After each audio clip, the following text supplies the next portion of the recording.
Kayla mid ka mid ah aflaamta ay Soomaalida qaar aad u xiiseeyaan film magaceeda lagu jiro dhamna gula Benguure haddaba waxaan la wadaagi doonaa xog iyo xaqiiqooyin gaar ah filmkan balse intaan u gudagalin muuqaalkii aan ka codsanayna janaalkeena ku soo birto muuqaalka dadka shalaagi noo saar si share gareey oo la wadaaga asxaabtaada soo dhawaada saaxiibayaal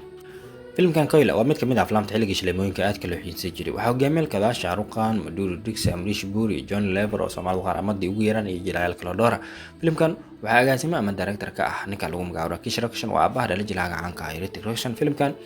waxa uu soo baxay markii la eegana 18 Abriil sanadii 1997 tiyaatarada la saaray waxa lagu sheegaa 275 tiyaatar lacagaha lagu qarash gareeyay waa 12 karoor waa in ka badan 1 milyan oo doolarka Mareykanka lacagaha uu keenay waa 14.9 karoor waa in ka badan 1 milyan iyo 500 kun oo doolarka Mareykanka natiijahan average ayuu noqday ama film guul gaar ah saaxiibayaal filmkan waa filmkii sideedaad ee lacag ugu badnaa soo xareeyay sanadii 1997 aflaamtii soo baxay marka la eegana filmkan xaqiiqooyinka laga diiwaan geliyay ilaa dhowr xaqiiqo ayaan ka eegi doonaa balse intaan ugu gudagalin xaqiiqooyinka filmkan marka hore waa in isla ogaanaa magacyada lagu jilay Soomaali ahaantii inay ahaayeen kuwa la iska mala awaala ama ay alifteen kooxda filmkan tarjumtay oo horay Umar Ismaamaya filmkan magacyada lagu jilay waxa kamid ah Asad iyo Arwaax iyo laakiin xaqiiqada filmkan teatrada magacyada ay wataan filmka markii la eego Shah Rukh Khan oo kala shan kar ku jilay halka Madhuri ay ku jishay Guuri Amrish Puri kala Raja ku jilay laakiin teamka filmkan tarjumay ayaa magacyada Soomaali u baxshay sida Asad Arwaax iyo magacyo kala duwan filmkan waxa lagu turjumay Shanam Wish ama Studio Wish wuxuu ku aali jiray ama ku yeeli jiray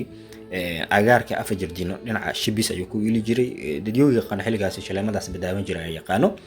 marka sida Umar Ismaamay hore ugu sheegay filmkan halkaas ayaa lagu turjumay ama studios laakiin dadyoga qaar waxay u haystaan filmkan in lagu turjumay Studio Alfagi markan waxaan eegi doonaa xaqiiqooyinka filmkan laga diiwaan geliyay